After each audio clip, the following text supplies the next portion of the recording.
नमस्ते. आया civil service अकॅडमीमध्ये तुमचं स्वागत आहे. आज आपण जी हिस्ट्रीची टेस्ट झाली होती 3 ऑगस्टला, त्याच्याविषयी काही महत्त्वाचे जे प्रश्न आहेत त्याचा डिस्कशन करणार आहोत. तर ह्याचा क्वेश्चन पेपर आणि ह्याची आन्सर की विथ एक्सप्लेनेशन हे दोन्हीही आपल्या टेलिग्राम चॅनलवर अपलोड केलेलं आहे.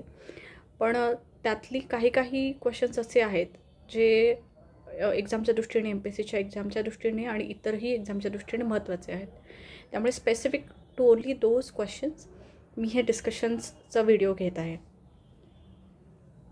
तर सुरुवात करूयात. पहिला प्रश्न जो होता, चंद्रगुप्त मौर्य हा बौद्ध धर्माचा अनुयायी होता. कलिंग युद्धानंतर त्याला पश्चाताप झाला आणि तो बौद्ध धर्मीय झाला. मौर्यांनी भारतात पंचचिन्हित नाणी मूळ स्वरूपात सुरू केली होती. तर ह्या प्रश्नामध्ये सगळ्यांना याच्याबद्दल नक्कीच माहिती असेल. विधान 2. पण विधान 1 जे आहे हा चंद्रगुप्त मौर्य जो आहे, ऑल्दो जो अशोक आहे, किंग अशोक हा नक्कीच बौद्ध धर्मीय होता. पण त्याचे वडील जे चंद्रगुप्त मौर्य होते ते ॲक्च्युली बौद्ध धर्मीय नव्हते. त्यांनी आयुष्याच्या शेवटी त्यांनी जैन धर्म स्वीकारला होता आणि भद्रबाहू याच्यासोबत त्यांनी ॲक्च्युली साऊथ इंडियाची यात्रा केली होती आणि नंतर श्रवणबेळगळ येथे त्यांनी देहत्याग केला. त्याच्यानंतर विधान 3 जे आहे ते पंचचिन्हित नाणी जी आहेत ती मौर्यांच्या काळात चालू नव्हती झाली, तर त्याच्या आधीच्या काळापासून ते अस्तित्वात होती. म्हणजेच महाजनपद काळापासून त्या अस्तित्वात होत्या. पुढील प्रश्न हा आहे की इंडस व्हॅली सिव्हिलायझेशनमध्ये जो प्रोटो शिवाचा सील मिळाला आहे त्याच्यावर कुठल्या प्राण्यांचे प्राणी आढळतात असा प्रश्न आहे. म्हणजे कुठला आढळत नाही. तर थोडंसं ॲक्च्युली हे कन्फ्युजिंग कशामुळे होतं, तर तुम्ही जर बघितलं तर अशोक मौर्यांनी जे पिलर्स बांधले होते त्यापैकी सगळ्यात फेमस सारनाथ पिलर, तर इथे सुद्धा 4 प्राणी आहेत, त्याच्यावर 4 प्राणी कोरलेले आहेत. मग ते आणि याच्यामध्ये कन्फ्युजन होऊ शकतं. म्हणून मी काय केलं, इथे एक तुम्हाला छोटीशी ट्रिक देत आहे. तर जेव्हा तुम्ही इंडस व्हॅली सिव्हिलायझेशन म्हणताना तर एक लक्षात ठेवा की iron and lion is not known to them. So हे iron and lion is not known to them हे असं 3-4 वेळेस म्हणालात की लक्षात राहून जाईल. मग त्यांच्या इकडे जे 4 ॲनिमल्स दिसतात या पशुपती सीलवर त्याचा शॉर्ट फॉर्म आहे बर्ड. तर bird B stands for buffalo. Make sure की इथे बफेलो आहे तोच अशोकन पिलर जो आहे सारनाथ पिलर, तिथे हा बी जो आहे तो बुल आहे. ठीक आहे. तर BHEL भेल हे अशोक मौर्याचा जो सारनाथ पिलर आहे त्याच्यावरचे 4 ॲनिमल्सची ट्रिक आहे. आणि BERT बर्ड ही ट्रिक आहे प्रोटो शिवावरती जे ॲनिमल कोरलेले आहेत त्याच्या संदर्भात. तर B हा होतो buffalo, E for elephant, R is for rhino and T is for tiger. तर लक्षात ठेवा की इथे लायन नव्हता IBCमध्ये, तिथे टायगर आहे. त्याच अपोजिट इथे अशोकन पिलर्समध्ये लायन आहे, एलिफंट आहे. म्हणजे एलिफंट हा एक प्राणी आहे जो दोन्ही ठिकाणी कॉमन आहे. इथे रायनोच्या ऐवजी इथे हॉर्स आहे. आणि कन्फ्युजिंग पार्ट, इथे बफेलो आणि अशोकन पिलर्समध्ये बुल आहे. सो आता जर आपण प्रश्न बघितला की खालीलपैकी कोणते प्राणी प्रोटो शिवाच्या पुतळ्यांवर आढळलेले नाहीत, तर आता आपल्याला माहिती आहे की लायन वॉज नॉट नोन, त्यामुळे इथे आन्सर येतं लायन. ठीक आहे. त्यानंतरचा हा एक पुढचा प्रश्न होता एलोरा केव्स बद्दलचा. आता एलोराज, अजंटाज या ज्या केव्स आहेत त्या महाराष्ट्र स्पेसिफिक आहेत, त्यामुळे MPSCच्या दृष्टीने ह्या अजून जास्त महत्त्वाच्या होतात. तर वरवरची माहिती असण्यापेक्षा आपण त्याच्यामध्ये अजून थोडंसं डेप्थमध्ये जाऊयात, म्हणजे प्रश्न जरी आला तरी आपल्याला कन्फ्युजन नको व्हायला. तर आता इथे काय आहे, प्रश्न हा होता की एलोरा केव्स ज्या आहेत those were built by Rashtrakutas आणि it is world's largest single monolith rock cut temple. It has largest single monolith rock cut, that is Kailash temple. आणि they depict all 3 religion. ठीक आहे, हे पण बरोबर आहे. पहिलं वाक्य बरोबर आहे, दुसरंही हा भाग तरी बरोबर आहे. एलोरामध्ये 3ही रिलिजनचे तुम्हाला मूर्ती आणि केव्स सापडतात. पण पुढचं वाक्य काय आहे, but majority of the caves belong to Jainism. तर हा सेंटेन्स इथे चुकीचा आहे. आता त्याचे काय डिटेल्स आहेत ते आपण बघूयात. आणि तिसरं जे आहे ते युनेस्को वर्ल्ड हेरिटेज साईट हा त्याला दर्जा मिळालेला आहे, त्यामुळं तिसरं वाक्य बरोबर आहे. आता जे दुसरं वाक्य आहे, इथे मेजॉरिटी केव्ह जे आहे त्या जैनिझमच्या आहे का, तर नाही. इथे मेजॉरिटी ज्या केव्ज आहेत त्या आहेत हिंदू. मेजॉरिटी हिंदू आहेत, त्यानंतर बौद्ध आहे आणि जैन लेणी ज्या आहेत त्या सगळ्यात कमी आहेत. म्हणजेच बहुसंख्य लेणी या हिंदू धर्माच्या आहेत. ठीक आहे.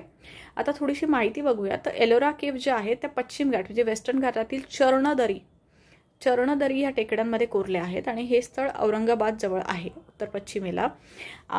या गुहा या 6व्या ते 7व्या शतकापासून ते 11व्या आणि 12व्या शतकापर्यंतच्या काळातल्या आहेत. म्हणजे काय की एक कुठला तरी डायनास्टीनी त्या नाही बनवलेल्या किंवा एका कुठल्या काळातल्या त्या नाही आहेत. 6व्या शतकापासून त्या बांधायला सुरुवात झाली. त्या 11व्या 12व्या शतकापर्यंत पुढच्या ज्या पण डायनास्टी येत गेल्या त्यांनी त्याच्यामध्ये नवीन नवीन लेण्या ज्या आहेत त्या ॲड करत गेले. आता हा जो गुहा क्रमांक 1 ते 12 आहे त्या बौद्ध धर्माच्या आहेत. 13 ते 29 आहेत त्या ब्राह्मण म्हणजे हिंदू धर्माच्या आहेत आणि 30 ते 34 जे आहेत जैन धर्माच्या आहेत. आता ह्या कुणाच्या काळात बांधल्या गेल्या, तर स्पेसिफिकली जी एलोराची गुहा क्रमांक 15 आहे ती राष्ट्रकूट दंतीदुर्गाच्या काळात सुरुवात झाली होती. ठीक आहे. आणि एलोराचे जे कैलास मंदिर आहे, कैलास लेणी आहे, जी सगळ्यात सिंगल रॉक कट केव्ह म्हणून फेमस आहे किंवा सिंगल रॉक कट टेम्पल म्हणून फेमस आहे, ती कैलास मंदिर जी आहे ती दंतीदुर्गाचा उत्तराधिकारी म्हणजे त्यांच्यानंतर जो आला होता तो कृष्ण पहिला याच्या काळात ते बनवला गेला होता. ठीक आहे.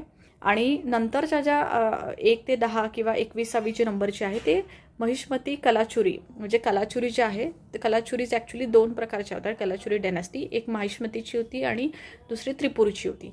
तर महिष्मतीच्या कलाचुरीच्या काळामध्ये या गुहा बनवल्या गेल्या. त्याच्या पुढचा एक प्रश्न होता की microlith tool are known primarily from which era. तर मायक्रो जेव्हा आपण म्हणतो हा वर्ड, मी त्याच्याशी ट्रिक सांगितली होती की मायक्रो म्हटलं की ते असं लक्षात आलं पाहिजे की ते मिझोलिथिक एजमध्ये सुरुवात झाली होती. ठीक आहे. एक तर ते एकदम lower palaeolithic age to mesolithic age यामध्ये त्याची सुरुवात झाली होती, पण majority of it microlith belong to mesolithic. ठीक आहे. त्याच्यानंतर हा एक प्रश्न जो आहे तो अल्वार्स आणि नैनार यांच्याबद्दल आहे. तर अल्वार आणि नैनार यांचे जे लिटरेचर आहे ते ॲक्च्युली खूप व्हास्ट आहे, पण आपल्याला एवढं इनडेप्थ जायची गरज नाही आहे. तुम्हाला हे जे 2 वाक्य आहेत तेवढे जरी माहिती असले ना तरी मोर दॅन इनफ आहे की अल्वार म्हणजे काय आणि नैनार म्हणजे काय. दिस इज अबाउट म्हणजे हे अल्वार आणि नैनारचे आहे ते भक्ती मुवमेंटबद्दल आपण बोलत आहोत. भक्ती मुवमेंट जी साऊथर्न इंडियामध्ये चालू झाली होती. तर साऊथर्न इंडियामध्ये जी भक्ती मुवमेंट चालू झाली होती त्याचे मेजरली 2 प्रकार होते. एक होते जे शिवा म्हणजेच भगवान शिवला फॉलो करायचे आणि एक जे होते ते विष्णूला फॉलो करायचे. ठीक आहे. सो शिवावरून सुरू झाला शैविझम आणि विष्णूला जे फॉलो करतात तिथून सुरुवात झाली वैष्णविझमची. तर आता ज्यांनी जे लोक शिवाचे भक्त आहेत किंवा शिवाबद्दलचे लिटरेचर जे महादेव आणि शिव यांच्याबद्दल जे लिटरेचर लिहिले गेले त्यांना म्हटलं जातं जे वैष्णविझम ज्यांनी फॉलो केलं जातं त्यांना अल्वार म्हटलं जातं. अल्वार. आणि शिवाला ज्यांनी फॉलो केला त्यांना नैनार म्हटलं जातं. तर आता हे नैनार आहे की अल्वार आहे थोडंसं कन्फ्युजन होऊ शकतं, पटकन आठवत नाही की नैनार कुणाला म्हणायचं अल्वार कुणाला म्हणायचं. तर मी असं एक शब्द लक्षात ठेवला होता शिवनार. आपण म्हणतो ना मला कपडे शिवायचे आहेत मी कपडे शिवायला जाणार, तर तो शिवनार हा एक शब्द आहे. तर शिवनारमध्ये शिव पण येतो आणि नारवरून तुम्ही नैनार असं लक्षात ठेवू शकता. त्यामुळे जे नैनार्स आहेत ते शिवाचे फॉलोअर्स होते आणि जे अल्वार्स आहेत ते वैष्णविझमचे फॉलोअर्स होते. आता याच्यामध्ये पण हे जे नैनार्स आहेत तर त्यांची जी मेजर लिटरेचर कुठला आहे ना, तर तो आहे थिरुमुराई. आणि जो अल्वार आहे यांचा मेजर लिटरेचर म्हणजे मेजर जो सगळ्यात महत्त्वाचा जो ग्रंथ आहे अल्वार यांचा, तो म्हणजे नलय्यार दिव्य प्रबंधम. ठीक आहे, अल्वार यांचा नलय्यार दिव्य प्रबंधम ही महत्त्वाचा ग्रंथ आहे. आणि नैनार यांचा जो आहे तो थिरुमुराई आहे. तर मग आता नैनार यांचा जर तुम्हाला ग्रंथ लक्षात ठेवायचं, हे कन्फ्युजन होतं. सपोज तुम्हाला पुढे जाऊन आलं की नलय्यार दिव्य प्रबंधम हे नयनार यांनी रचना केलेली आहेत, किंवा हे शिवाचं आहे का विष्णूचं, हे कन्फ्युजन होऊ शकतं. तर शिवावरून नैनार हे एवढं तर लक्षात राहिलं तुमच्या बरोबर. आता नैनारांनी जी रचना केली ती लक्षात ठेवण्यासाठी सुद्धा एक छोटीशी ट्रिक आहे. जसं आपण म्हणतो ना, ते एक गाणं आहे, आली मुरडत नारळ नचकत लचकत. तर ह्याच्यावरून आली मुरडतवरून मुराई आणि नार, आली मुरडत नार असा जो गाणं होतं, आली मुरडत नार, त्याच्यावरून मी हे ट्रिक बनवली होती की मुरडतवरून मुराई म्हणजेच थिरुमुराई. आणि थिरुमुराई लिहिणारे कोण होते, तर नैनार होते. तर नैनार जेव्हा येईल तेव्हा तुम्हाला थिरुमुराई आठवलं पाहिजे. ठीक आहे, तर नैनार म्हणजे थिरुमुराई आणि अल्वार म्हणजे नलय्यार दिव्य प्रबंधम या ग्रंथाची रचना करणारे. ठीक आहे, आता हे झालं साऊथमधली जी भक्ती मुवमेंट होती त्याच्याबद्दल. एक पुढचा एक प्रश्न आहे, अश्वघोष ज्यांनी बुद्धचरित्र लिहिले ते कालिदासच्या अगोदरचे होते. अमरसिंह हा संस्कृत व्याकरणतज्ञ आणि कवी होता जो चंद्रगुप्त मौर्याच्या दरबारात होता. आणि तिसरं वाक्य हे आहे की राष्ट्रकूट वंशातील अमोघ वर्षा यांनी मान्यखेत येथे नवीन राजधानी चालू केली आणि भरूच येथे बंदर बांधले. आता ह्या सगळ्यामध्ये तुम्ही बघाल तर अश्वघोष जे आहे, अश्वघोष हा कनिष्कच्या काळात होता, कनिष्कच्या कोर्टमध्ये होता, ज्यांनी बुद्धचरिता आणि सरीपुत्र प्रकरण हे 2 संस्कृत प्लेस लिहिलेत. आणि ऑफकोर्स तो कालिदासच्या आधीचा आहे, म्हणजे कालिदासनी अश्वघोषकडून थोडीफार इन्स्पिरेशन घेतली असंही म्हटलं जातं. अश्वघोष जो आहे तो कालिदासच्या आधीचा आहे, त्याच्यामुळे पहिलं वाक्य बरोबर आहे. त्यानंतर अमरसिंह हा ॲक्च्युली चंद्रगुप्ताच्या काळात होता बरोबर. पण इथे एक गोष्ट लक्षात घ्या, इथे काय लिहिलंय, इथे लिहिलंय चंद्रगुप्त मौर्य. आणि हा जो आहे हा आहे चंद्रगुप्ता द्वितीय, म्हणजे हा गुप्ता डायनॅस्टी झाला, हा मौर्य डायनॅस्टी झाला. त्यामुळे जेव्हा जेव्हा तुम्ही चंद्रगुप्त हा शब्द एक्झाममध्ये बघाल, मेक शुअर की ते मौर्य आहे का ते गुप्त आहे याच्याबद्दल एकदा खात्री करून घ्या, कारण ते कन्फ्युजन होतं. मौर्यन डायनास्टीचा जो अशोकाचे वडील जे होते ते होते चंद्रगुप्त मौर्य. आणि इथे जे आहे चंद्रगुप्त हे गुप्ता डायनास्टीमधले आहेत. ठीक आहे, तर अमरसिंह जो होता हा चंद्रगुप्त यांचा कोर्ट पोएट होता. आणि तो 375 म्हणजे साधारण 4th सेंचुरीमध्ये होता, 4th सेंचुरी कॉमन इरामध्ये. तो चंद्रगुप्ताच्या कोर्टमध्ये नव्हता, त्याच्यामुळे हे वाक्य चुकीचं होतं. आता अमोघ वर्ष हा जो होता हा राष्ट्रकूटा डायनास्टीचा एक राजा होता, ज्याने तो खरंच वन ऑफ दी ग्रेटेस्ट असा कन्सिडर केला जातो राष्ट्रकूटापैकी. तर त्यांनी मान्यखेत ही त्याची जी कॅपिटल होती ती आणि भरूचमध्ये पोर्ट हे दोन्ही पण त्यांनी कन्स्ट्रक्ट केलं होतं. ठीक आहे, त्यामुळे इथे उत्तर काय येतं, ए पण बरोबर आहे आणि सी बरोबर आहे, बी चुकलेलं आहे. तर मग म्हणजेच काय की ओनली 2 सेंटेन्सेस आर करेक्ट. आता तुम्ही बघाल तर हा जो पॅटर्न आहे ना की how many of above are correct, हा पॅटर्न जो आहे हा UPSC सारखा आहे. तर आपण आपल्या टेस्ट सिरीजमध्ये 2 ते 3 प्रश्न अशा पद्धतीचे टाकलेले आहेत. का, कारण जर नवीन पॅटर्न आला तर तुम्ही एकदम घाबरून नाही जायला पाहिजे, कारण UPSC तो पॅटर्न ऑलरेडी फॉलो करत आहे. So you should be aware, तुम्हाला हे माहिती पाहिजे की असा एक पॅटर्न आहे, अशा प्रकारचे प्रश्न असतात, ओनली 1, ओनली 2, ओनली 3. तर काय होईल ना की जर एक्झामला अचानक असा पॅटर्न आला, अशा पॅटर्नचे क्वेश्चन आले तर तुम्ही हडबडून नाही जाणार. म्हणून UPSCच्या धर्तीवर थोडेसे 1-2 प्रश्न असे टाकण्यात आलेले होते. ठीक आहे, पुढचा हा प्रश्न आहे की which of the following is significant salt production centre in Indus Valley civilisation, म्हणजे मीठ उत्पादनासाठी महत्त्वाचं असं सेंटर कुठलं होतं, तर केरलानोधोरो हे एक नाव आहे, केरलानोधोरो. आता ऑल्दो ह्याच्यात केरला वगैरे नाव आहे, बट ही जी जागा आहे ही गुजरातमधली आहे. सो केरलानोधोरो ही गुजरातमधली जी प्लेस आहे which was very well known, जी कशासाठी माहिती होती सगळ्यात जास्त, ती सॉल्ट प्रोडक्शनसाठी. ठीक आहे,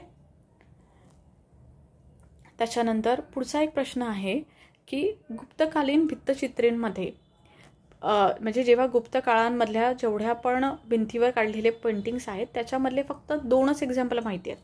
त्यातला एक म्हणजे अजंठा, तर दुसरा कुठला असा प्रश्न आहे. ठीक आहे. आता अजंठामधल्या तर ह्यांनी क्वेश्चनमध्ये ऑलरेडी सांगण्यात आलेले की अजंठामध्ये तशा गुप्त काळाच्या लेणी आहेत. मग बाकी ज्या आहेत याच्यापैकी अजून कुठे कुठे गुप्त काळातल्या लेणी आढळतात. आता पहिली गोष्ट म्हणजे हे लोमास ऋषी केव्ह जे आहे ते अशोकाच्या काळाशी रिलेटेड आहे. ठीक आहे. These were nothing but rock cut caves.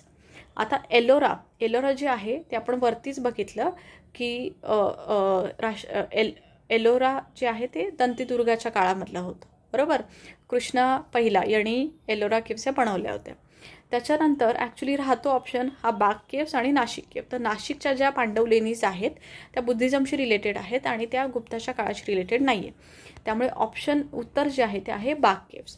आता बाग केव्स ह्या सुद्धा इम्पॉर्टंट आहेत. त्याच्याविषयी थोडेसे डिटेल्स बघूयात की बाग केव्स काय आहे. Those were actually build by Buddhist Monks. म्हणजे आता प्रश्न तुम्ही नीट बघा. त्यांनी फक्त गुप्तकालीन भित्तचित्र विचारले. त्यांनी असं नाही विचारलं की गुप्तांनी बनवलेल्या पेंटिंग्स असं नाही आहे प्रश्न तो. म्हणजे या ऑल्दो हे जे बाग केव्ज आहेत या बनवल्या होत्या बुद्धिस्ट मॉन्कनी. कुणी एका राजानी नाही बनवलेल्या किंवा राजाचा पॅट्रोनेज नव्हता मिळाला त्यांना. पण ह्या कुठल्या काळात बनवल्या गेल्या होत्या तर त्या गुप्तांच्या पिरियडमध्ये होत्या. आणि मग हा पिरियड कुठला होता तर 4 to early 6th century AD. आता बाग केव्स ज्या आहेत त्या बाघणी रिव्हरवर आहेत जी नर्मदाची ट्रिब्युटरी आहे आणि ह्या मध्य प्रदेशमध्ये आहेत. आणि ह्या बाग केव्समधल्या ज्या पेंटिंग्स आहेत त्या पेंटिंग्सपासून ॲक्च्युली इन्स्पायर झाला एक नवीन साडी किंवा एक नवीन साडीमधली डिझाईन. तर त्याला बाग प्रिंट म्हणतात किंवा बाग ब्लॉक्स म्हणतात. आणि ह्या ज्या साडीवर ह्याची प्रिंटिंग केली जाते किंवा वेगवेगळ्या कापडावर ह्याची जी प्रिंटिंग केली जाते त्याचं इन्स्पिरेशन ह्या बुद्धिस्ट केव्हपासून आलेलं आहे. ठीक आहे. तर ह्या विंध्याज रेंजमध्ये सापडतात आणि ॲक्च्युली ह्याचं जे इन्स्पिरेशन आहे ते अजंठावरून घेतलं गेलं आहे. ठीक आहे. त्याच्यामध्ये cave number 4 which is Rang Mahal. आता ही जी रंगमहाल म्हणून केव्ह नंबर 4 जी आहे ती सगळ्यात इम्पॉर्टंट आहे. का? कारण तिथे सगळ्यात जास्त मुराल पेंटिंगचे एक्झाम्पल्स आहेत. मुराल पेंटिंग जी सर्व्हायव्हिंग फॉर्ममध्ये आहे तर ती या एका केव्हमध्ये सापडते, रंगमहाल केव्हमध्ये. ठीक आहे. आता आपण आधीच्या क्वेश्चनमध्ये एलोरा बघितलं, आता बागही बघितलं. तर बऱ्याच वेळा ते कन्फ्युजन होतं की कुठल्या काळामध्ये कोणी बांधलं होतं. म्हणून मी हे इथे एक टेबल फॉर्मॅटमध्ये टाकलेलं आहे की अजंठा लेण्या ज्या होत्या त्या 2 टप्प्यांमध्ये बांधल्या गेल्या. तो पहिला टप्पा जो होता तो सातवाहन काळातला होता. दुसरा टप्पा जो होता तो वाकाटक काळातला होता. मग सातवाहन काळ म्हणजे तो कुठला येतो? 2nd century BC. म्हणजे 2nd century इसवी सन पूर्वी 2nd centuryबद्दल बोलत आहोत आपण. आणि दुसरी जी आहे ती 5th century CE. आणि वाकाटकामध्ये पण हरिसेन हे नाव तुम्हाला लक्षात ठेवायचं आहे की हरिसेन या राजांनी अजंठा केव्हसाठी पॅट्रोनेज दिला होता. आता आपण येऊ एलोराकडे. ठीक आहे. एलोरा ह्या नंतरच्या आहेत. सगळ्यात जुना त्या अजंठा आहेत. अजंठा ह्या 2nd century BC पासून सुरुवात झाली आणि ह्या ज्या आहे हा 6th century to 12th century common era. म्हणजे कॉमन इराच्या 6th century ऑनवर्ड्स एलोरा बांधायला सुरुवात झाली. आता एलोरामधला जी आहे 15 ती राष्ट्रकूट दंतीदुर्गच्या काळातली आहे. आणि जे कैलास मंदिर आहे ते दंतीदुर्गाचा उत्तराधिकारी कृष्णवन याच्या काळातले आहेत. ठीक आहे. म्हणजे अजंठा एलोरा ह्या दोघांचे ज्या राजांनी ह्यांना सपोर्ट केला ते दोन्ही वेगवेगळे आहेत. आणि आता राहिले बाग केव्स. तर चला पाठांतरासाठी एक कमी म्हणून आपण समजू शकतो की बाग केव्स कुठल्याही राजांनी पॅट्रोनेज केला नव्हता. म्हणजे मग काय अर्थ इथे की बाग केव्स ज्या होत्या या बुद्धिस्ट मॉन्क्स यांनी बनवलेल्या होत्या त्या. त्यामुळे कुठल्याही राजाचं नावाशी निगडत नाही आहे. पण तुम्हाला फक्त त्याचा एज माहिती पाहिजे की 4th आणि 6th century म्हणजे काय की हे गुप्ता काळातल्या ह्या बाग केव्स आहेत. आता इथे ना कधी कधी काय होतं, आता अजंठा केव्स ज्या आहेत ना या फक्त आणि फक्त बुद्धिस्ट केव्स आहेत. हे नीट लक्षात ठेवा, हे कन्फ्युजन होतं. अजंठा म्हणजे फक्त आणि फक्त बौद्ध धर्माचे इथे केव्स आहेत. ठीक आहे. बौद्ध धर्मीय फक्त केव्ज आहेत त्या अजंठामध्ये. एलोरामध्ये तीनही धर्माच्या तुम्हाला केव्स मिळतात. म्हणजे कुठल्या? बुद्धिस्ट, जैन आणि हिंदू. आणि बाग केव्स ज्या आहेत त्या बुद्धिस्ट केव्स आहेत. ठीक आहे. आता इथे एलोरा आणि अजंठा कधी कधी ना लक्षात नाही राहत की कुठल्या ह्याच्यामध्ये सगळ्या रिलिजन होतं. तर त्यासाठी एक छोटीशी ट्रिक आहे, एलोरा. ते तुम्हाला इंग्लिशमध्ये थोडं लक्षात ठेवायला लागेल हे. आता एलोरा, ELLORA ना, तर इथे ऑल, ह्याच्यामध्ये पण डबल एल आहे, ह्याच्यामध्ये डबल एल आहे. ऑल, एलोरा म्हणजे ऑल. मी असं लक्षात ठेवलं होतं ईवरून, लाईक दिस, ऑल. तर एलोरा म्हणजे ऑल रिलिजन, म्हणजेच काय, ह्याच्यामध्ये बुद्धिस्ट, जैन आणि हिंदू या सगळ्या धर्मांच्या केव्स आणि मूर्ती सापडलेल्या आहेत.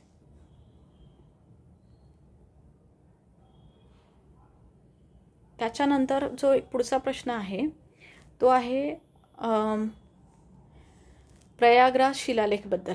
आता हा जो प्रयागराजचा पिलर आहे किंवा प्रयागराज इन्स्क्रिप्शन जो आहे, तिथे मल्टिपल राजांचे इन्स्क्रिप्शन आहेत. तर प्रश्न असा आहे की या सगळ्यांपैकी एक कुठला तरी असा एक राजा आहे ज्याचं त्यावर इन्स्क्रिप्शन नाही आहे.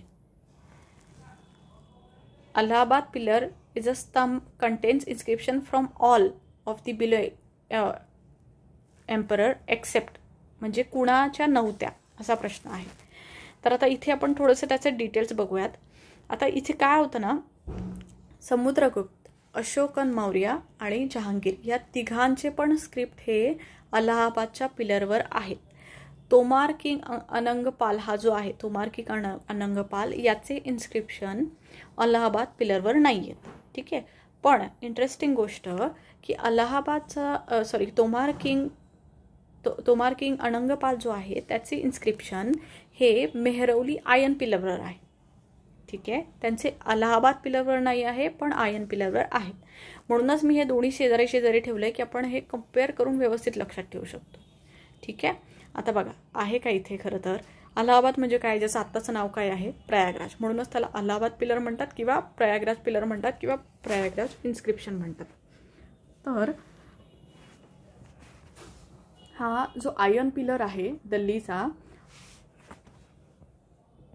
तो बनवला गेला होता चंद्रगुप्त द्वितीय याच्या काळामध्ये. हे गुप्ताबद्दल बोलत आहोत आपण, चंद्रगुप्त मौर्यासोबत कन्फ्यूज करू नका. आपण गुप्ता डायनॅस्टीबद्दल बोलत आहोत. आता आयन पिलर जो आहे तो चंद्रगुप्त द्वितीय ह्याच्या काळात बनवला गेला आणि तो कशाचा बनलेला आहे तर हा आयनचा बनलेला आहे. आणि इतका हा स्पेसिफिक आयन आहे की 1600 वर्ष झाली आहे त्या गोष्टीला. 1600 वर्षापूर्वीचा हा आयन पिलर आहे, तरीसुद्धा त्याला गंज लागलेला नाही आहे. आता त्याचे काय वैशिष्ट्य आहे तर pillar was originally erected by Chandragupta II. Gupta डायनॅस्टीचा चंद्रगुप्त II जो आहे त्यांनी हा पिलर बनवला होता. आता तो सध्या कुठे आहे तर कुतुब कॉम्प्लेक्स ॲट मेहरौली, तो दिल्लीमध्ये आहे. ठीक आहे, कुतुब कॉम्प्लेक्समध्ये आहे. आणि तो रस्ट रेझिस्टन्स म्हणजे त्याला गंज चढत नाही. आणि त्याचं वेट 6 टन एवढं आहे. 1 टन म्हणजे किती आहे, 1 टन म्हणजे 1000 किलो. तर इथे 6000 किलो एवढा तो मोठा आणि अवाढव्य असा तो आयन पिलर आहे. तर ॲक्च्युली हा कुठेतरी दुसरीकडे बांधला गेला होता किंवा ठेवला गेला होता आधी, आणि शक्यता अशी वर्तवली जाते की तो उदयगिरी केव्समध्ये बनवला किंवा ठेवला गेलेला असू शकतो. अनंगपाल तोमर यांनी तो 11व्या सेंचुरीमध्ये दिल्लीला आणला. आणि pillar was install as a trophy in building Quwwat ul Islam mosque and the Qutub complex by Sultan Iltutmish. तर इल्तुतमिशनी तो जो पिलर आहे तो कुवत उल इस्लाम ह्या ही जी बिल्डिंग आहेत किंवा ह्या बिल्डिंगच्या जवळ कुतुब कॉम्प्लेक्स आहे तिथे आणून ठेवलं होतं. आता या पिलरवर कोणाकोणाची इन्स्क्रिप्शन आहे तर याच्यावर चंद्रगुप्त II आणि तोमार किंग अनंगपाल याचे आहेत. आता जे अलाहाबाद पिलर आहे किंवा जो प्रयागराज इन्स्क्रिप्शन आहे याच्यावर आपल्याला तीन लोकांचे मेजरली इन्स्क्रिप्शन भेटतात. एक अशोका, दुसरा आहे समुद्रगुप्त आणि तिसरा आहे जहांगीर. आणि हे वेगवेगळ्या काळातले आहेत. अशोका त्याच्या म्हणजे that is around 250 before Christ approximately. Gupta Samudragupta जो 4th सेंचुरी CE आणि मुघल एम्परर जहांगीर जो 17th सेंचुरी. आता परत एकदा लक्षात घ्या, कन्फ्युजन होऊ नये म्हणून मी सांगते परत. मी काय केलं इथे, यांची ही जिनॉलॉजी चंद्रगुप्त I नंतर समुद्रगुप्त I आणि त्यानंतर चंद्रगुप्त II हे गुप्ता डायनॅस्टी आहे. तर समजण्यासाठी म्हणून मी इथे टाकले. समुद्रगुप्त I जो आहे त्यांनी त्याचं जे इन्स्क्रिप्शन आहे ते कुठे कोरलं आहे तर ते अलाहाबाद. ठीक आहे. आणि हा जो चंद्रगुप्त 2 आहे ह्यांनी बनवलाय आयर्न पिलर. आणि चंद्रगुप्त 2नी जो आयर्न पिलर बनवला आहे त्याच्यावर कुणाचं इन्स्क्रिप्शन आहे किंवा कुणाचं थोडंफार नाव वगैरे लिहिलं आहे तर तो आहे तोमार किंग अनंगपाल. आणि जो समुद्रगुप्त आहे ज्यांनी अलाहाबाद पिलर इन्स्क्रिप्शन लिहिले आहे ते कुणाचा आहे खरं तर, म्हणजे तो जो पिलर आहे तो कोणी बनवला होता, तो बनवला होता अशोकाने. ठीक आहे. अशोकाने बनवलेल्या पिलरवर समुद्रगुप्तांनी लिहिलं आणि चंद्रगुप्त 2च्या आयर्न पिलरवर तोमार अनंगपाल यांनी इन्स्क्रिप्शन लिहिलं. ठीक आहे.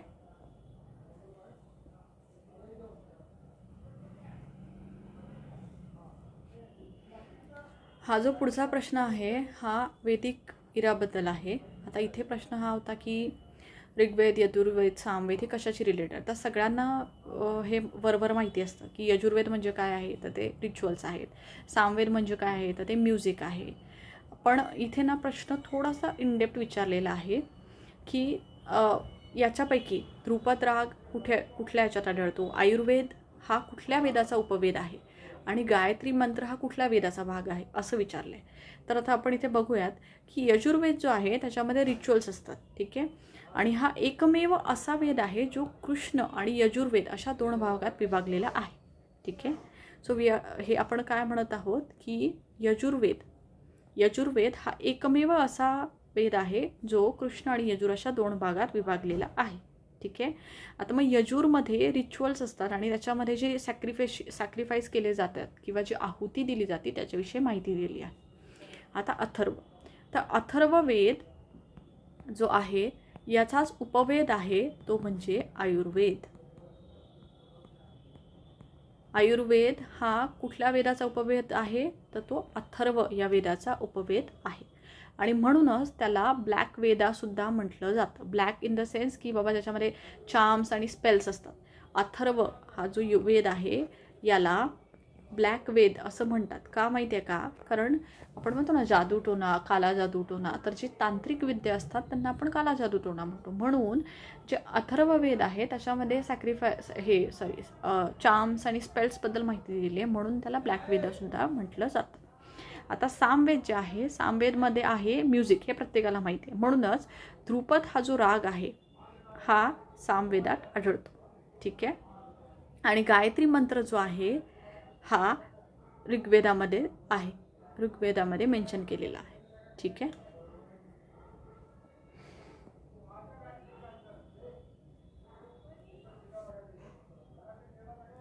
आता प्रश्न हा आहे खालीलपैकी बिजोड ठिकाणे ओळखा. म्हणजे याच्यापैकी ऑड मॅन आउट आपल्याला शोधायचं आहे. तर तुम्ही बघाल येरागुड्डी, बागोर, ग्रुफकाल, जवगाड, आदमगड, चोपानी मंडो, हुंचकी. तुम्ही जर मिझोलिथिक किंवा पॅलोलिथिक प्लेसेस जर बघितल्या असतील, त्याचा एक मॅप जो आहे आपल्या NCERTमध्ये दिलेला तो जर बघितला असेल तर तुमच्या इझी लक्षात येईल की ही ग्रुफकाल जे आहे ते निओलिथिक साईट आहे. हुंचकी, चोपानी मांडो, आदमगड आणि बागोर या सगळ्या मिझोलिथिक आणि पॅलोलिथिक साईट्स आहेत. म्हणून यामध्ये ऑड मॅन आउट काय उरतं तर येरागुड्डी आणि जवगाडा ह्या 2 गोष्टी ज्या आहेत त्या पॅलिओलिथिकशी रिलेटेड नाही आहे तर ते मौर्यन काळाशी रिलेटेड आहेत. म्हणजेच येरागुड्डी आंध्र प्रदेशमध्ये आणि जवगाडा ओडिसा इथे अशोकाचे स्तंभ किंवा शिलालेख आहेत. म्हणजे ही मौर्यन काळातली स्थळं आहेत. म्हणून हे ऑड मॅन आउट निघतं. म्हणून आन्सर A आणि D होतं. आता पुढचा एक प्रश्न आहे की प्राचीन भारतातील खालीलपैकी कोणत्या राजाने मत्तविलास, विचित्रचित्त आणि गुणभर ही पदवी धारण केली होती. गुणभर, विचित्रचित्त, मट्टविलास. तर ह्याचं जे डायरेक्ट उत्तर आहे ते आहे महेंद्रवर्मन 1. ठीक आहे. पण आपण याच निमित्ताने थोडंसं इन डिटेल माहिती बघणार आहे. तर ही जी सगळी नावं आहेत ना, महेंद्रवर्मन 1, सिंह विष्णू, नरसिंहवर्मन, सिंहवर्मन, ही सगळी नावं पल्लवा डायनॅस्टीशी रिलेटेड आहेत. आता ती कशी रिलेटेड आहेत आणि खरंच एन्शियंट हिस्ट्री एखाद्याने सपोज बरेच मुलं काय करतात की एन्शियंटमधले जास्त प्रश्न येत नाही मग आपण ते पूर्णच्या पूर्ण स्किप करू. तर मग अशा वेळेस स्किप करण्यापेक्षा काही खूप इम्पॉर्टंट डायनॅस्टीज आहेत. तर माझं असं म्हणणं आहे की पूर्ण स्किप करण्यापेक्षा त्या इम्पॉर्टंट डायनॅस्टीज आणि त्यातले 4-5च, फार जास्त नसतात कुठल्याही डायनॅस्टीमध्ये. मेजॉरिटी फक्त 3 ते 4 नावं जी असतात ती माहिती असली पाहिजेत. तर तेवढं जरी तुम्ही वाचलं ना तरी तुमचं एन्शंट कव्हर होतं. म्हणजे याच्यामध्ये कोण कोण कव्हर होतं, मग एक तर पल्लवाज होतात, त्याच्यानंतर चोलाज डायनॅस्टीचे आहेत त्यांच्याबद्दल माहिती येते, गुप्तामधले गुप्ताज जे इम्पॉर्टंट किंग्स आहेत ते वाचून घ्या. सो स्किप करायचं असेल तर पूर्ण स्किप करण्यापेक्षा जे बेसिक नॉलेज आहे, बेसिक इन्फॉर्मेशन जे आहे तेवढं जरी ठेवलं ना, आणि मेजॉरिटी जो प्रश्न असतो ना तो नेहमी याच मेजर डायनॅस्टीजबद्दल येणार. कुठल्याही ऑब्स्क्युअर डायनॅस्टीजबद्दल विचारणार नाही, ऑब्स्क्युअर राजांबद्दल विचारणार नाही. म्हणून ॲटलिस्ट इम्पॉर्टंटली हे मेजर डायनॅस्टी जे आहेत ना त्या तरी तुम्ही करणं इम्पॉर्टंट आहेत. मग पल्लवाज, चोलाज, त्यानंतर ते संगमिरामधले चोला, चेराज, पांड्याज हेही माहीत असणं इम्पॉर्टंट आहे. गुप्ता काळ माहीत असणं इम्पॉर्टंट आहे. अशोकन काळ माहीत असणं इम्पॉर्टंट आहे. ठीक आहे. आता इथे आपण पल्लवा थोडंसं शॉर्टमध्ये बघूयात. तर सगळ्यात पहिले एकतर पल्लवा जे होते त्यांची सिंहवर्मन, विष्णुगोपा, सिंहवर्मन 4 आणि सिंहवर्मन 5 असं आहे. ठीक आहे. आता आपल्या ऑप्शनमध्ये यांनी फक्त सिंहवर्मन दिला. तर तो जो सिंहवर्मन आहे हा ॲक्च्युली अर्ली पल्लवा आहे. म्हणजे पल्लवाचे पण 2 प्रकार पडतात. एक आहे अर्ली पल्लवाज आणि एक आहे इम्पेरियल पल्लवाज. आता अर्ली पल्लवाज म्हणजे काय की त्यांचं जे राज्य होतं ते एवढं काही मोठं नव्हतं किंवा ते एवढेही फेमस नव्हते. त्या अर्ली पल्लवाजपैकी काय नावं आहे, एक आहे सिंहवर्मन, हा दुसरा सिंहवर्मन, आणि ऑफकोर्स आता इथे सिंहवर्मन 4 आहे. म्हणजे काय की त्याच्या आधी भरपूर सिंहवर्मन झाले असतील पण ते आपल्या अभ्यासाचा एवढा इम्पॉर्टंट भाग नाही आहे. इथे फक्त एवढं समजून घ्या की अर्ली पल्लवाजपैकी सिंहवर्मन हे नाव होतं. ठीक आहे. आणि जे इम्पेरियल पल्लवाज आहेत त्यांची ही नावं आहेत की सिंह विष्णू, त्यानंतर महेंद्रवर्मन, नरसिंहवर्मन, महेंद्रवर्मन 2. आता आपल्याला हे सगळीच वाचायची गरज नाही आहे. इथे मी जी ही नावं लिहिली आहेत 1, 2, 3, 4 आणि 5, आणि खाली ही जी 5 नावं आहेत फक्त एवढीच इम्पॉर्टंट आहेत पल्लवापैकी. जास्त डिटेल करायचंच नाही आहे. बस एवढ्या 5 राजांपैकी जरी तुम्हाला माहिती असेल तरी तुमची पल्लवा डायनॅस्टी जी आहे ती पूर्ण कव्हर झाली आहे असं आपण म्हणू शकतो. याच्या बाहेर फार काही प्रश्न येऊ शकत नाही, आणि आला तरी तो खूप किचकट असेल, मग तो कुणाच येणार नाही. ठीक आहे. आता सिंहवर्मन, आता मी तुम्हाला काय सांगितलं की हा जो सिंहवर्मन होता हा अर्ली पल्लवाजपैकी आहे. तो अर्ली पल्लवाजपैकी एक होता. याने इश्कवाकू राज्यवटीच्या उत्तरार्धात यांचा उदय झाला. म्हणजे यांनी काय केलं होतं की इश्कवाकू जो राजा होता रुद्रपुरुष याच्याशी युद्ध करून सत्ता स्थापन केली होती सिंहवर्मनने. आता सिंहवर्मन आणि सिंह विष्णू जो नंतर आलाय तो विष्णू आहे. आपण म्हणतो ना विष्णूचा अवतार, विष्णूचं रिइन्कार्नेशन जे नंतर येतं, तसं काहीचं तुम्ही लक्षात ठेवा. आधीचा आहे तो सिंहवर्मन, नंतरचा आहे तो सिंह विष्णू. आता जे लेटर किंवा इम्पेरियल पल्लवाज जे आहे त्यांची जी स्थापना केली ती सिंह विष्णू यांनी केली आहे. ठीक आहे. तर सिंह विष्णू यांनी कालाभ्रासचा पराभव केला. यांनी सिंहवर्मननी कुणाचा पराभव केला होता, इश्कवाकूचा केला होता, आणि सिंह विष्णूंनी कालाभ्रासचा पराभव केला होता. ठीक आहे. तो विष्णूचा उपासक होता आणि त्याला अवनी सिंह ही उपाधी लाभलेली होती, अवनी सिंह. त्यानंतर संस्कृत कवी भारावी हा त्याच्या दरबारातला एक कवी होता. ठीक आहे. विष्णू स्वरूप बघून कवी भारावून गेला असं काहीतरी तुम्ही लक्षात ठेवू शकता. जो संस्कृत कवी भारावी हा सिंह विष्णूच्या कोर्टमध्ये होता. त्याच्यानंतर इम्पॉर्टंट कोण आहे तर महेंद्रवर्मन. आता ते अमरेंद्र बाहुबली मूवी आठवत असेल तर त्याच्याशी थोडंसं रिलेट करू शकतात. One of the greatest king of Pallava dynasty is Mahendravarman 1. आता तो फक्त काही एक सैनिक किंवा राजकारणी नव्हता, तर तो सुधारक, वास्तुविशारक आणि संगीतकारही होता. आता एवढं सगळं त्याला म्हटलंय तर का म्हटलं गेले तर का माहिती आहे का, तर त्यांनी स्वतःला ही नावं देऊन घेतली होती. मट्टविलास, चित्रकार पुळीवरून हे काही पेंटिंगशी रिलेटेड नाही आहे. चित्रकार पुळी म्हणजे काय की संगीतातील त्याची प्रतिभा याच्यातून दिसते. विचित्रचित्त, गुंडभरा, ललितांकुर ह्या पदव्या त्याने घेतल्या होत्या.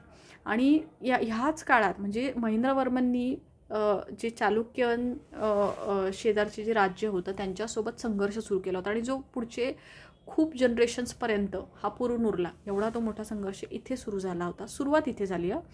त्यानंतर महेंद्रवर्मन यांनी काय केलं होतं की कांचीजवळ पुल्लालू या ठिकाणी पुलकेशीन 2 याच्याकडून महेंद्रवर्मन 1 याचा पराभव झाला होता. सो पुलकेशीन 2 हा चालुक्यन किंग होता. पुलकेशीन 2 हा जो चालुक्यन किंग होता याच्याकडून महेंद्रवर्मन 1चा कांचीजवळ पराभव करण्यात आला होता. आता महेंद्रवर्मन हा जैन धर्माचा अनुयायी होता, पण नंतरून त्याने शैव धर्म स्वीकारला. आता फक्त लक्षात ठेवण्यासाठी म्हणून सांगते, तुम्ही असं लक्षात ठेवू शकतात की त्यांनी पुलकेशींसोबत युद्ध हरलं म्हणून तो म्हटला की जर मी जैन फॉलो केला तर ते अहिंसावादी जास्त आहेत, जैन लोक ते जास्त भांडण करत नाही, मग मे बी म्हणून मी आता शैव स्वीकारतो, असं काहीतरी त्यांनी विचार केला असेल. हे फक्त लक्षात ठेवण्यापुरतं आहे, हे काही ॲक्च्युअल रिअल स्टोरी नाही आहे. ठीक आहे. तर महेंद्रवर्मन पहिले कोण होता तर तो जैन धर्माचा अनुयायी होता, पण पुढे जाऊन त्याने शैव धर्म स्वीकारला आणि हा जो धर्म स्वीकारला त्याच्यामध्ये तिरुनावक्कूर किंवा अप्पार हे जे शैवाईट गुरु होते त्यांच्या मार्गदर्शनाखाली त्याने तो शैव धर्म स्वीकारला. आता त्यांनी रुद्राचार्यांकडे संगीताचा अभ्यास केला आणि परिवादीन हे खूप इम्पॉर्टंट आहे. परिवादीन काय आहे माहिती आहे का? हे ॲक्च्युली वीणाचा एक नवीन प्रकार आहे. वीणा आपण जो म्हणतो ना वीणा, त्याच्यामध्ये थोडंसं मॉडिफाईड व्हर्जन म्हणजे परिवादीन. आणि हे परिवादीन जे बनवलं होतं ते महेंद्रवर्मननी बनवलं होतं. आणि तो काय करायचा की जे नवीन विद्यार्थी आहेत संगीतामधले त्यांना वेगवेगळे टेस्ट किंवा एक्सरसाइज बनवून देण्यासाठी त्यांनी ह्या परिवादींचा उपयोग केला होता. त्याने तसंच संस्कृत मट्टविलास प्रहंसम हा ग्रंथ जो आहे तो लिहिला होता. आणि सित्तानवासल केव्ज आहेत या सित्तानवासल ज्या केव्ज आहेत ह्या केव्ज तमिळनाडूमध्ये आहेत आणि त्या महेंद्रवर्मन 1च्या काळातल्या आहेत असं समजलं जातं. ठीक आहे. आता पुढचा जो राजा आहे तो आहे नरसिंहवर्मन 1. तर ह्याने स्वतःला कुठल्या कुठल्या उपाधी दिल्या होत्या तर महामल्ल किंवा मम्मला म्हणजेच काय की महान कुस्तीपटू अशा. त्याच्यानंतर पुलकेशिनी 2 आता त्याचे वडील जे आहे त्यांचा पराभव झाला होता पुलकेशिनी 2च्या हाताने, बरोबर. मग ह्यानी काय केलं की ह्यानी त्याचा बदला घेण्यासाठी पुलकेशिनी 2 ह्याच्यासोबत वॉर केला, त्याला हरवलं. इव्हन त्या वॉरमध्ये पुलकेशिनी 2ची डेथ झाली. आणि म्हणूनच नरसिंहवर्मननी वातापी कोंडा किंवा वातापीचा विजेता ही उपाधी घेतली. श्रीलंकेमध्ये जाऊन त्यांनी जो तिथला राजपुत्र होता मानवर्मन याला त्याचं जे किंगडम होतं ते परत मिळवून दिलं. त्याच्या कारकिर्दीत हुआन सांग या चीनी प्रवाशाने त्याच्या राज्याला भेट दिली होती. मम्मलापुरम शहराची स्थापना कोणी केली तर नरसिंहवर्मननी केली. मम्मलापुरम शहराची स्थापना यांनी केली आणि मोनोलिथिक रथ याला ते पांडवांच्या पंचरथ असंही म्हटलं जातं. म्हणजे त्याला 5 रथ आहेत तर त्याला नावं अशी दिलेली आहेत की द्रौपदी रथ किंवा भीमाचा रथ असे म्हणून. तर these are nothing but monolithic rath, rock cut rath जे आहेत ते नरसिंह 1च्या काळात बनवल्या गेल्या. आता नरसिंह 2 आता इथं तुम्ही बघाल तर मम्मलापुरम शहराची स्थापना कोण केली 1नी. मग 2नी काय केलं, हा जो शहर बांधला आहे त्या शहरामध्ये मम्मलापुरममध्ये त्याने एक मंदिर बांधलं. त्या मंदिरला नाव दिलं शोर टेम्पल. शोर टेम्पल म्हणजे काय की कोस्टल रिजनचा जो शोर आहे, coastal region in the sense त्या आविर्भावात हा वापरलेला आहे की शोर टेम्पल म्हणून त्याला नाव देण्यात आलं आहे. आणि कांचीमधलं कैलासनाथ टेम्पलसुद्धा त्यांनी बांधलं. आता संस्कृत पंडित दांडीन हा नरसिंहवर्मन 2च्या काळात होता. आता परत एकदा पटकन रिव्हिजन करूयात की हुआनसांग कुणाच्या काळात आला होता नरसिंहवर्मन 2. दांडीन कुणाच्या कोर्ट पोएट होता तर नरसिंहवर्मन 2 आणि हुआनसांग हा नरसिंहवर्मन 1च्या कोर्टमध्ये आला होता. दांडीन हा नरसिंहवर्मन 2च्या कोर्टमध्ये होता. भारावी हा सिंह विष्णूच्या कोर्टमध्ये होता. ठीक आहे. ओके, हे मी खाली इंग्लिशमध्ये दिलं आहे आणि ही जी PDF आहे ही मी आपल्या ग्रुपवर सुद्धा अपलोड केलेली आहे, म्हणजे आपल्या टेलिग्राम ग्रुपवर.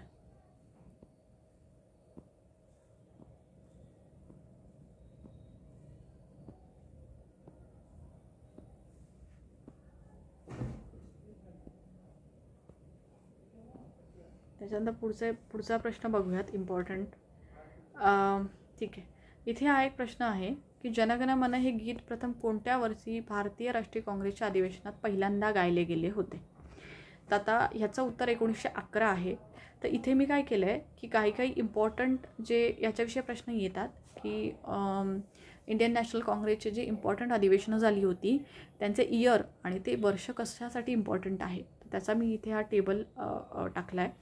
आता हे जे 1911 आहे ते 27 डिसेंबर 1911 या दिवशी जनगण मन हे गीत पहिल्यांदा भारतीय राष्ट्रीय काँग्रेसमध्ये गायलं गेलं होतं. आणि ऑफकोर्स प्रत्येकाला ते माहीत असलंच पाहिजे की जनगण मन हे कोणी लिहिलं होतं? रवींद्रनाथ टागोर यांनी लिहिलं होतं. आता थोडंसं आपण बघूयात की कुठली कुठली अधिवेशनं इम्पॉर्टंट होती. तर 1885मध्ये जी स्थापना झाली तेव्हापासून पुढचे आपण हे सगळे बघत आहोत. ते 87मध्ये काय झालं होतं तर सय्यद बद्रुद्दीन तयाबजी हे त्याचे अध्यक्ष होते. ठीक आहे. He was the first Muslim president of Indian national Congress 1887 म्हणजे स्थापनेनंतर विदिन 2 वर्षातच. ठीक आहे. त्याच्यानंतर 1888 अलाहाबादमध्ये जे 1888मध्ये जो अधिवेशन झालं होतं तेव्हा फर्स्ट ब्रिटिश प्रेसिडेंट आपल्या मिळाला होता तो म्हणजे जॉर्ज ह्यूल. त्याच्यानंतर 1896 वर्षी काय झालं होतं तर नॅशनल सॉन्ग, आता आपण जसं इथे बोललो की जनगण मन 1911 आहे, तर ॲक्च्युली जनगण मन लक्षात ठेवायची एक छोटीशी ट्रिक सांगते. जनगण मनसाठी आपण प्रत्येकजण उभा राहतो, बरोबर, स्टँडिंग, आपण out of respect we have to stand. तर आपण जेव्हा उभा राहतो तो it is like this, right, standing, one standing line another standing line. So from that आपण हे लक्षात ठेवू शकतो की 1911 म्हणजे यावर्षी जनगण मन गायला होतं. तसंच 1896मध्ये वंदे मातरम हे पहिल्यांदा गायलं गेलं होतं इंडियन नॅशनल काँग्रेसमध्ये. त्यानंतर 1905मध्ये गोपाळ कृष्ण गोखले त्याचे अध्यक्ष असताना की बेंगॉल पार्टिशनच्या विरोधात म्हणजे बेंगॉल पार्टिशनबद्दल यांनी रिझेंटमेंट एक्सप्रेस केली होती.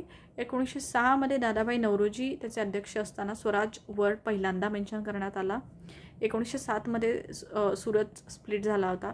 1911 आत्ता जेव्हा जनगण मन गायला गेलं होतं तेव्हा बिशन नारायण धार हे तेव्हाचे अध्यक्ष होते. 1916मध्ये लखनौ पॅक्ट जिथे हे जॉईंट सेशन केलं गेलं होतं. जॉईंट सेशन होतं मुस्लिम लीगसोबत. ठीक आहे. तर मुस्लिम लीगसोबत असणारं जॉईंट सेशन जे होतं ते 1916मध्ये झालं होतं. 1917 साली फर्स्ट वुमन प्रेसिडेंट, नाव इथे थोडंसं लक्ष द्या, first woman president is any Besant. ठीक आहे. बट फर्स्ट इंडियन वुमन जर असेल तर दॅट इज सरोजिनी नायडू. आणि ते कधी झालं होतं तर ते 1925मध्ये झालं होतं. ठीक आहे. 1924 जे आहे ते बेळगावचं सेशन आहे विच इज नोन की तेव्हा अध्यक्षपदी कोण होतं तर महात्मा गांधी. आणि पूर्ण सर्व वर्षातल्या अधिवेशनापैकी हे एकच अधिवेशन आहे जिथे अध्यक्षपदी महात्मा गांधी होते. तर दॅट इज 1924मध्ये झालं होतं. त्याच्यानंतर 1936मध्ये जे फैजपूरमध्ये सेशन झालं होतं त्याचे अध्यक्ष होते जवाहरलाल नेहरू. आणि हे फर्स्ट असं सेशन होतं जे रुरल किंवा गावाकडे कंडक्ट करण्यात आलं होतं. 1946मध्ये मिरटमध्ये जे सेशन झालं होतं त्याचे अध्यक्ष होते आचार्य कृपलानी. मग ह्याचा इम्पॉर्टन्स काय आहे की this is the last session before independence. Last session before the independence in 1946. It is in Meerut. आणि कोण होते त्याचे अध्यक्ष? आचार्य कृपलानी. आता 1948मध्ये म्हणजे इंडिपेंडन्स नंतर जयपूरला सेशन कंडक्ट केलं गेलं होतं. So first session after independence त्याचे जे अध्यक्ष होते ते होते पट्टाभी सीतारामय्या. ठीक आहे.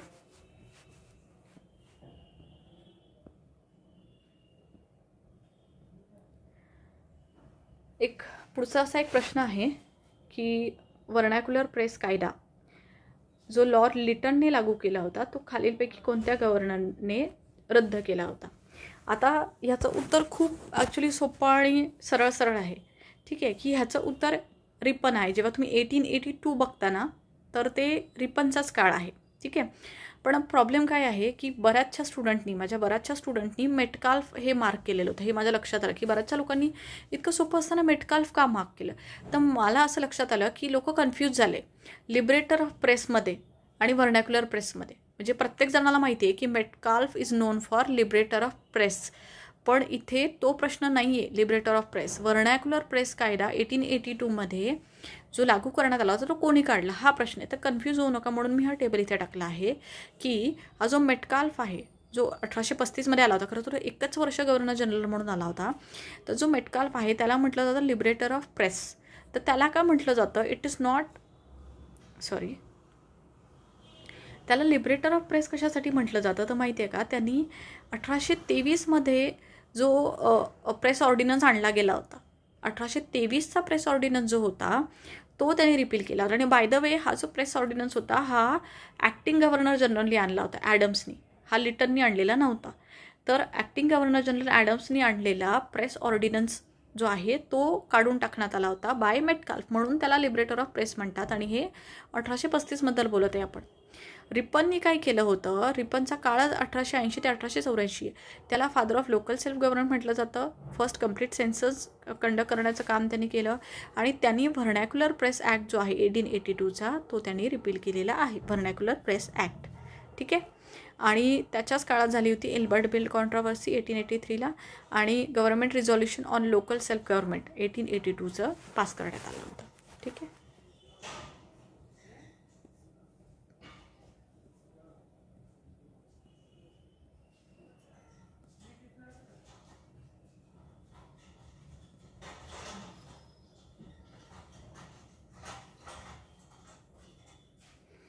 त्याच्यानंतर पुढचा एक जो प्रश्न आहे तो प्रश्न 1911 आता इथे पण असं झालंय, काय झालंय ना की 1911 who set up social service league to improve the condition of worker. ठीक आहे.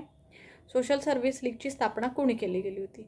आता ह्याचं उत्तर एकदम सरळ आहे आणि प्रत्येकाला माहिती असणार आहे की लेबर मुवमेंटचे सर्वे करता कोण होते, तर नारायण मल्हार जोशी. तर ह्याचं उत्तर हे आहे. पण जेव्हा मी स्टुडंटची आन्सर्स चेक केली तर खूपच जास्त लोकांचं ॲक्च्युली उत्तर होतं NM लोखंडे. तर मी असा विचार केला की हे कन्फ्युजन का झालं. तर ते का झालं माहिती आहे का, कारण ही नावं खूप सिमिलर वाटतात. तर जेव्हा ती सिमिलर वाटतात ना तर बऱ्याच लोकांनी न बघता फारसा न विचार करता लोखंडेला सुद्धा मार्क केलेलं होतं. तर खरं तर हा प्रश्न चुकायला नव्हता पाहिजे, म्हणून मी हा इथं टेबल टाकला. तर काय कन्फ्युजन होऊ शकतं ॲक्च्युली. आता तुम्ही बघितलं ना तर नारायण मेघजी लोखंडे आणि नारायण मल्हार जोशी. आता NM दोघांचंही इनिशियल्स NM असं होतं. एक आहे लोखंडे आणि दुसरे आहे जोशी. तर ते कन्फ्युजन होऊ नये परत कधीच, आणि असे सिंपल प्रश्न चुकू नये म्हणून मी हा छोटासा टेबल इथे टाकला आहे. तर लक्षात ठेवण्याची गोष्ट अशी आहे की 1880 ते 1897 म्हणजे 19व्या शतक आलं पण नाही आहे यांच्यासाठी. नारायण मेघजी लोखंडे किंवा NM लोखंडे हे जे हे आधीच्या काळातले आहेत, 1900च्या पहिलेच्या काळातले ते. तर 1880 ते 1897पर्यंतच ते होते. आणि 1900 ते 1950 हा जो कार्यकाळ होता तो होता नारायण मल्हार जोशी किंवा NM जोशी यांचा. आता दोघांमध्ये फरक काय आहे, तर हा जो जे लोखंडे होते ना ते स्वतः he was a cotton mill worker. ते स्वतः गरीब बॅकग्राऊंडमधले आलेले होते किंवा त्यांनी तसं वर्कर्सचा बॅकग्राऊंड खूप जवळून बघितला होता. त्या उलट हे जे जोशी आहे ते स्वतः he was a learned man, म्हणजे काय ते ग्रॅज्युएट होते, शिकलेले होते, वेस्टर्न एज्युकेशन घेतलेलं होतं. आता यांचा वर्किंग क्लास बॅकग्राऊंड आहे आणि हे मिडल क्लास ब्राह्मण फॅमिली आहे जोशी. त्याच्यानंतर पॉलिटिकल ॲफिलिएशन. तर यांनी काय केलं की त्यांनी लेबर राईट्सवर फोकस केला होता. आणि यांनी काय केलं की पॉलिटिकल संगमत मिळवण्याचा प्रयत्न केला होता. म्हणजे त्यांनी काय काँग्रेससोबतही काम केलं, मॉडरेट अप्रोच ठेवला होता, गव्हर्नमेंटसोबतही काम केलं होतं. म्हणजे लेबरला जास्तीत जास्त त्यांच्या वेलफेअरसाठी काम करण्यासाठी त्यांनी पॉलिटिकल ॲक्टिव्हिटीजसुद्धा वापरल्या होत्या. पण लोखंडेचं तसं नाही आहे की ते नॉन पॉलिटिकल होते मेजॉरिटी. आता मेजर ऑर्गनायझेशन्स की त्यांची मेजर ऑर्गनायझेशन काय होती, तर बॉम्बे मिल हँड्स असोसिएशन जे आहे, बॉम्बे मिल हँड असोसिएशन, ते लोखंडे यांनी सुरुवात केली होती. आणि लोखंडेच्या डेथनंतर कामगार हितवर्धक सभा किंवा वर्कर्स वेलफेअर असोसिएशन, कामगार हितवर्धक सभा किंवा वर्कर्स वेलफेअर असोसिएशन हे 1909 स्थापन करण्यात आलं होतं. आता हे बघा, कामगार हितवर्धक सभा. आता याचा आणि NM जोशी यांचा संबंध नाही आहे, म्हणून मी स्पेसिफिकली इथे टेबलमध्ये ॲड केलं. 1909 स्थापन झालं होतं आणि ते लोखंडे यांच्याकडून इन्स्पिरेशन घेऊन स्थापन झालं होतं. आता जोशीसाठी लेबर इश्यूज जे आहेत त्याच्यासाठी all India trade union Congress याची स्थापना केली 1920 ज्याच्यामध्ये लाला लजपत रायसुद्धा होते हे AITUC स्थापनेमध्ये. त्याच्यानंतर मल्हार जोशी जे आहेत NM जोशी हे याचे जनरल सेक्रेटरी होते AITUCचे. त्याच्यानंतर 1931 त्यांनी AITUC सोडली आणि नवीन संघटना स्थापन केली ज्याचं नाव होतं all India trade union federation. आधी काय होतं, all India trade union Congress होतं, आता काय आलं, फेडरेशन. आता हे जे NM जोशी आहे त्यांच्यावर गोपाळ कृष्ण गोखले यांचा खूपच जास्त प्रभाव होता. त्यामुळे त्यांनी सर्वंट ऑफ इंडिया सोसायटी जी आहे त्याच्यासाठीही खूप काम केलं. आणि लेटर ऑन हे जे सर्वंट ऑफ इंडिया सोसायटी आहे त्याच्यासारखीच एक इन्स्टिट्यूट, त्याची सिस्टर इन्स्टिट्यूट त्यांनी स्थापन केली होती बॉम्बेमध्ये, जिचं नाव होतं सोशल सर्व्हिस लीग.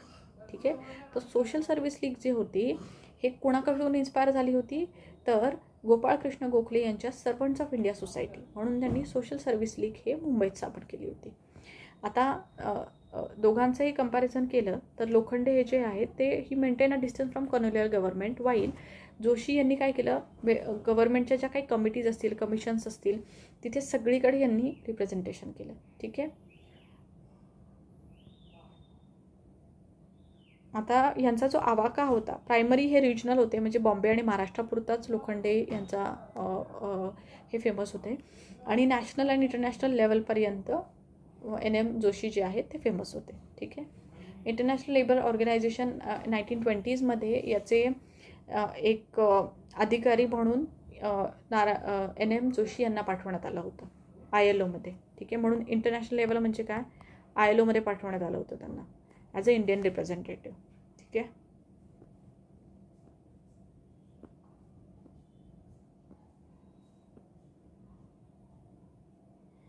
ठीक आहे. इथे मला फक्त हा एक प्रश्न अजून डिस्कस करायचा होता.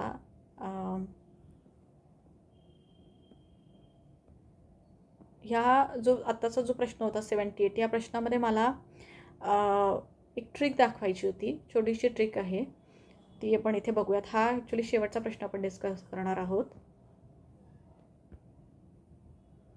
ठीक आहे. सो याच्यामध्ये काय म्हटलं आहे की मॉन्टेगो चेम्सफोर्ड रिफॉर्मबद्दल प्रश्न आहे. ठीक आहे. इथे डायआरकी सुरू करण्यात आली. ते मॉन्टेगो चेम्सफोर्ड रिफॉर्म म्हणजे काय आहे, हा 1919 1919चा आहे. ठीक आहे.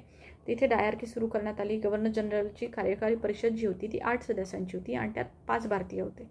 केंद्रीय विधिमंडळ द्विसदनी असावे, म्हणजे काय, बाय कॅमेरल.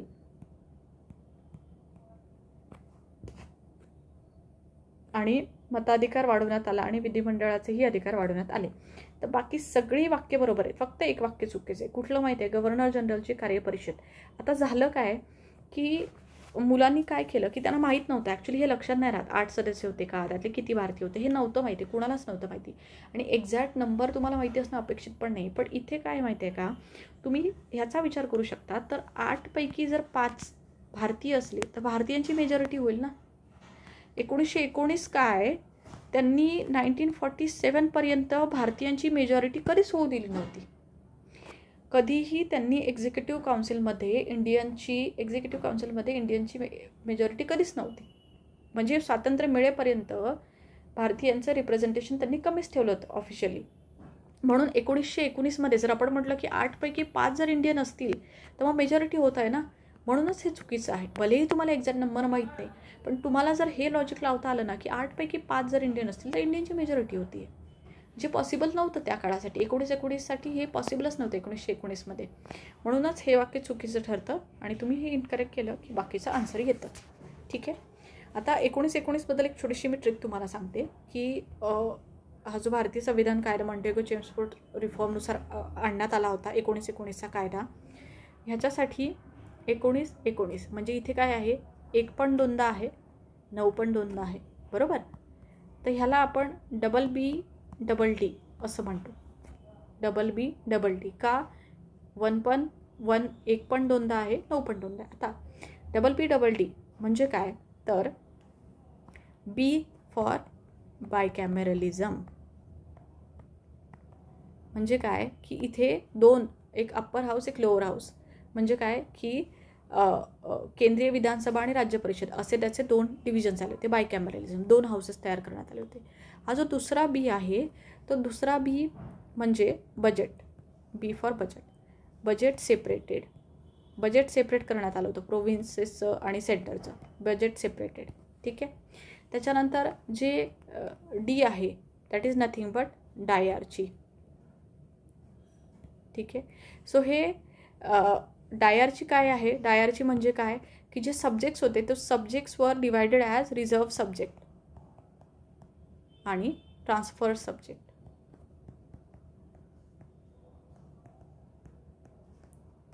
ठीक आहे.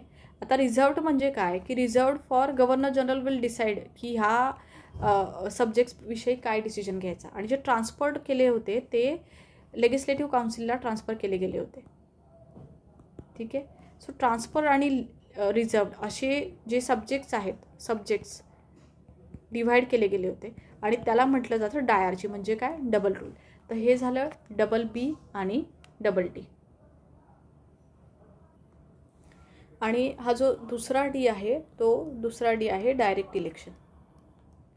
म्हणजे काय की 1919च्या कायद्यामध्ये पहिल्यांदा बायकॅमेरलिझम डायरेक्ट इलेक्शन हे इंट्रोड्यूस केलं गेलं होतं. बी हे फॉर बजेट सेपरेट केलं गेलं होतं. मग हे प्रोव्हिन्शियल आणि जे सेंटरचं बजेट आहे ते सेपरेट केलं गेलं होतं. ठीक आहे. आणि डी फॉर डायआरची. ठीक आहे. आलं लक्षात. मी परत एकदा पटकन एक्सप्लेन करते की 1919 म्हणजे काय 1919 म्हणजे काय double B double D. B for budget separated from centre and province. B for bicameralism पहिल्यांदा इंट्रोड्यूस कधी केलं गेलं होतं 1919च्या कायद्यामध्ये. डी फॉर डायआरची म्हणजे काय रिझर्व्ड आणि ट्रान्सफर सब्जेक्ट. आणि त्याच्यानंतर हे डी म्हणजे डायरेक्ट इलेक्शन पहिल्यांदा इंट्रोड्यूस कधी केलं गेलं होतं तर 1919च्या कायद्यामध्ये. ठीक आहे. तर मी ह्या पूर्ण क्वेश्चन पेपरपैकी इम्पॉर्टंट किंवा काही कन्फ्युजिंग वाटणारे असे जे टॉपिक्स आहेत जे प्रश्न आहेत ते डिस्कस केले आहेत. हे सोडून तुम्हाला स्वतःला जर पर्सनली काही प्रश्न असतील जे अडत असतील ज्याच्याबद्दल कन्फ्युजन असेल तर ते नक्की तुम्ही कमेंटमध्ये मेन्शन करा.